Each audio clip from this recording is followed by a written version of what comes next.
Hello friends, welcome to my channel. Weekly analysis में हम silver mini के condition को देखेंगे कि सिल्वर मिनी कैसे परफॉर्म करने की कोशिश कर रहा है और कहाँ पे इसका सपोर्ट बन रहा है, कहाँ रेजिस्टेंस बन रहा है, उसके विषय में फर्दर हम डिस्कस करेंगे।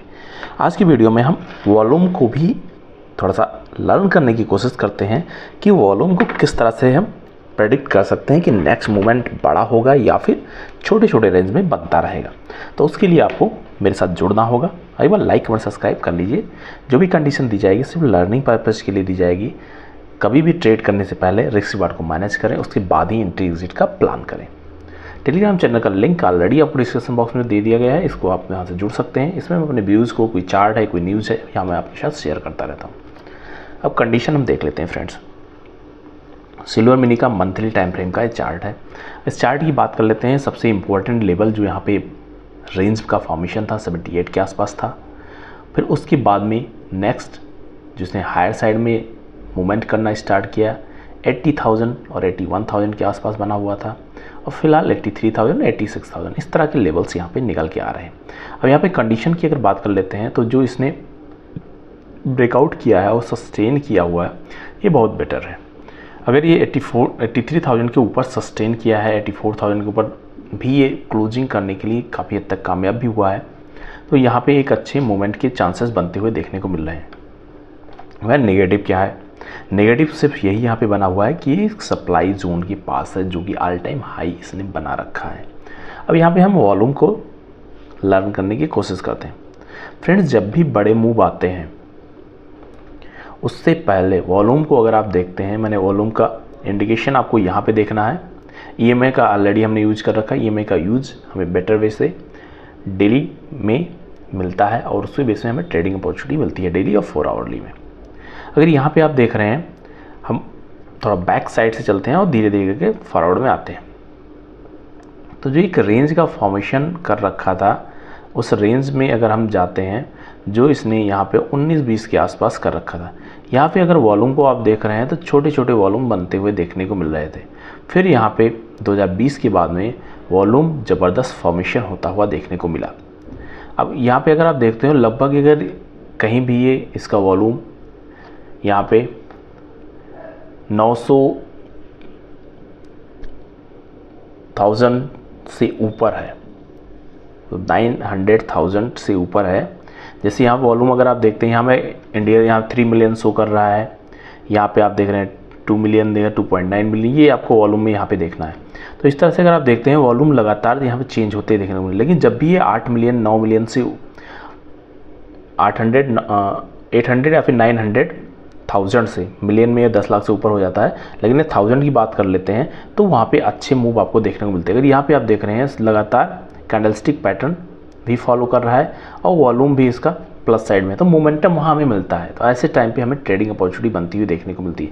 अब यहाँ पे अगर आप देख रहे हैं तो लगातार पिछले 2-3 महीनों से अच्छे मूव में चलता हुआ देखने को मिल रहा है और फॉलोअप भी उस तरह से आता हुआ देखने को। अगर 9 मिलियन से ऊपर 1 मिलियन के आसपास रहे या फिर 900-800 से ऊपर बना हुआ है, तो यहाँ पे आपको एक मोमेंटम, एक डायरेक्शनल देखने को मिलता है।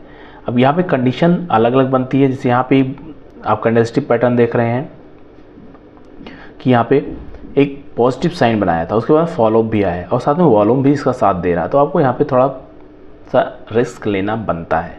रिस्क हमेशा रिवार्ड को ध्यान में रखें और अपनी मैक्सिमम जो रिस्क ले सकते हैं उससे ज़्यादा ना ले। मैक्सिमम रिस्क का मतलब ये नहीं होता कि आपको जितना अमाउंट है उतना लेके आप रिस्क ले। मैक्सिमम का मतलब ये होता है कि आप उतना ही रिस्क लीजिए जिससे आप 5 से 7 बार आप ट्रेड कर सकें बिना किसी प्रॉब्लम के, सेम क्वांटिटी से, सेम लॉट साइज से। तभी यहाँ पे अच्छी अपॉर्चुनिटी आपको देखने को मिलती है। अदरवाइज अगर आप रेगुलर ट्रेड कर रहे हैं और सेम अमाउंट से कर रहे हैं तो ऐसा कभी भी नहीं होता है कि आप लगातार 5 से 6 ट्रेड आपके कंटिन्यू नेगेटिव में चले जाएं। लेकिन उसके लिए आपको रिस्क रिवार्ड देखना पड़ेगा, कहाँ आपका टारगेट था, क्या वो आ चुका है या फिर नहीं आ चुका है, तो उसके बेस से आपको देखना पड़ेगा। तो वॉल्यूम को आप साथ में लेके प्राइस पैटर्न को देखते हैं तो एक अच्छा मूव आप कैप्चर कर सकते हैं ट्रेडिंग पॉइंट ऑफ व्यू के लिए। आपके लिए असाइनमेंट है, एक बार लर्न करिए। अगर आपको कुछ उसमें क्वेरी लग रही है तो आप ज़रूर कमेंट्स कर सकते हैं, उसमें हम फर्दर डिस्कस करेंगे डिटेल में कि वॉल्यूम को प्राइस पैटर्न के साथ में कैसे लिंक कर सकते हैं। वॉल्यूम का भी डाइवर्जन होता है, अलग अलग कंडीशंस बनती है, तो उसको विषय में भी हम देखेंगे। अब यहाँ पे अगर फ्रेंड्स हम देख रहे हैं कंडीशन जो बनी है ऑल टाइम हाई के आसपास है, जैसा अभी मार्केट का ट्रेंड बनता हुआ देखने को मिल रहा है। अगर ये ट्रेंड ये फॉलो करता है तो 86 के पास इसको अच्छा रेजिस्टेंस जोन फेस करने को मिलेगा। साथ में जो नेक्स्ट अभी कमिंग वीक आने वाला है, इसमें बहुत ज़्यादा डेटा आने वाले हैं और मार्केट काफ़ी अप्स एंड डाउन्स में रहेगा। कुछ इन्फ्लेशन का डाटा और अदर डाटा है, उसके विषय में मैं आपके लिए आज ही एक वीडियो पोस्ट करूंगा, उसमें आप देख सकते हैं। तो कंडीशन यहाँ पे काफ़ी अच्छी पॉजिटिव बनती हुई देखने को मिल रही है, लेकिन एक होप है कि अब ये यहाँ पे एक सप्लाई जोन के पास है तो ये क्रिएट करेगा। सप्लाई जोन के पास ये सेकेंड टाइम जा रहा है। इससे पहले ये अप्रैल 2024 में भी गया था और अभी मई 2024 में दोबारा से एंट्री करके बैठा हुआ है। अगर आप देख रहे हैं छोटी छोटी कैंडल बनाता हुआ 81,000 से लेके 83,000 के बेस में इसने टाइम बिताया, उसके बाद में निकाला है ऊपर की तरफ। अब यहाँ इसको ब्रेक करना है तो 83 से लेके 85 के बीच में इसको छोटे छोटे कैंडल्स बनाने चाहिए, तब ब्रेक करेगा तो इसमें पॉजिटिव होप हो सकता है। जैसे कि आप देखें जब भी इसने ऑल टाइम हाई के पास ब्रेक किया तो ये कुछ टाइम बिताया है, 1 महीने 2 महीने तक उस रेंज में। अगर सडन स्पाइक लगेगा तो डेफिनेटली वो न्यूज़ का इम्पैक्ट रहेगा और बार फिर डाउन आने के चांसेस बनेंगे। तो यहाँ हायर साइड के लिए एज इट इज़ 86,000 का लेवल है, अगर उसको ब्रेक कर देता है तो फिर ऑल टाइम हाई के पास ऊपर की तरफ ये जाने की कोशिश करेगा। और नीचे आता है तो सबसे पहले 83,000 को रिस्पेक्ट करेगा, उसके बाद में 81,000 का लेवल वीकली टाइम पे देखने को मिल रहा है। अब इसके बाद में हम डेली में अगर देखने की कोशिश करते हैं तो यहाँ पे 2 ट्रेंड लाइन चलती हुई जा रही है। एक ट्रेंड लाइन यहाँ पे है और एक 2020 की ट्रेंड लाइन ये नीचे चलती हुई जा रही है। ट्रेंड लाइन को अगर आप देखते हैं तो उससे अभी काफ़ी ऊपर मार्केट बना हुआ है। ट्रेंड को जो देख रहे हैं, अगर यहाँ पे एक छोटा सा ट्रेंड और ड्रा करने की कोशिश करते हैं जो फैब से बना हुआ है, अगर इस ट्रेंड को हम देखने की कोशिश करें तो अच्छे अपॉर्चुनिटी के साथ में मार्केट एक ट्रेंड बनाने की कोशिश कर रहा है। ये कंडीशन अगर आप देखने की कोशिश करते हैं तो यहाँ भी एक होप ऐसी है कि मार्केट 83 के आसपास आने की कोशिश करेगा, उसके बाद में फर्दर डिसाइड करेगा, तब इसमें नेक्स्ट मूव होने के चांसेस बनेंगे। लेकिन जो लेवल्स हैं ये बहुत ही क्रूशियल है और इम्पॉर्टेंट है। आपको इसके पास छोटी छोटी कैंडल्स बनेगी तब इसमें अच्छे मूव देखने को मिलेंगे। यहाँ पे आपको देखना पड़ेगा कि 83 को रिस्पेक्ट करे और 86 को ब्रेक ना करे, इसी बीच में ट्रेड करता रहे। अगर 86 के नीचे निकलता है तो एक बार दोबारा से 81 के आसपास बनने की कोशिश रेडी रहेगी, तभी इसमें एक कुछ अपॉर्चुनिटी बनने की कोशिश करेगी। छोटे टारगेट्स के लिए आपको अपॉर्चुनिटी मिलती रहेगी, लेकिन बड़े टारगेट्स के लिए आपको ध्यान रखना होगा। अब यहाँ पे अगर फ्रेंड्स वॉल्यूम की बात कर लेते हैं, एक जस्ट रिव्यू रहेगा, वीडियो थोड़ी लंबी हो जा रही है तो आप उसको थोड़ा सा पॉज करके भी देख सकते हैं, लेकिन आप जितनी बेटर वे से देखेंगे लर्निंग करेंगे उतना आपके लिए अच्छा रहेगा। यहाँ पे वॉल्यूम की बात कर लेते हैं। जब भी बड़े वॉल्यूम्स आते हैं उसके बाद में अच्छे ट्रेंड डिसाइड होते हैं, वो चाहे 1-2 दिन रेंज बने उसके बाद में निकले। ये आप देख रहे हैं यहाँ पे एक छोटी सी रेंज, उसके बाद ब्रेकडाउन, यहाँ पे रेंज, उसके बाद ब्रेकडाउन। आप कुछ भी मत ट्रेड करिए, सिंपल सा रेंज को पकड़िए, जब भी रेंज बने उसको आप मार्क करके रख लीजिए। जब उसका हायर साइड निकले तो आप बायर साइड बन जाइए, जब उसका लोअर साइड निकले तो आप सेलर बन जाइए, और स्टॉप लॉस आपका सबसे छोटा वहाँ पे होगा।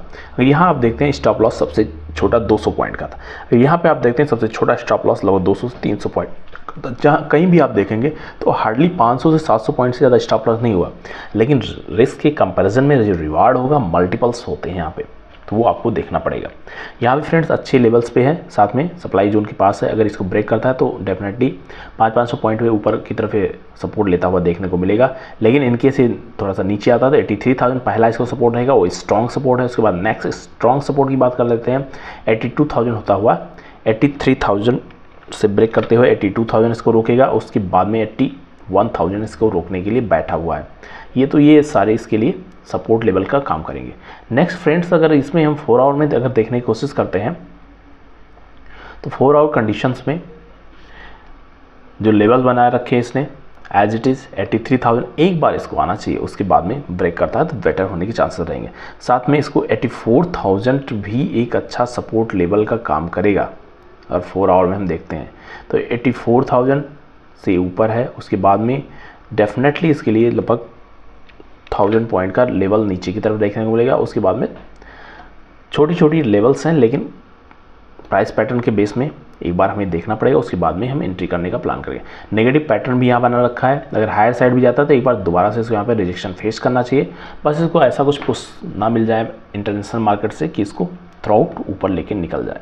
वो इम्पॉर्टेंट है, क्योंकि मार्केट को इस समय जो ड्रिवन कर रहे हैं हम इंटरनेशनल मार्केट को वॉच कर रहे हैं। इंटरनेशनल मार्केट में जो कंडीशन बनती है वो इंडियन मार्केट में इंडियन गवर्नमेंट से अलग हट के जो वर्ल्ड सेंटीमेंट बनते हैं उसको भी बेस में लेके चलते हैं। जैसे लगातार न्यूज़ का इम्पैक्ट था तभी ये इतना हमें मूवमेंट देखने को मिला है, अदरवाइज एक रेंज में बना हुआ था पूरे वीक। न्यूज़ आई ऊपर लेके चला गया कि एक रेट कट का होप आ गया।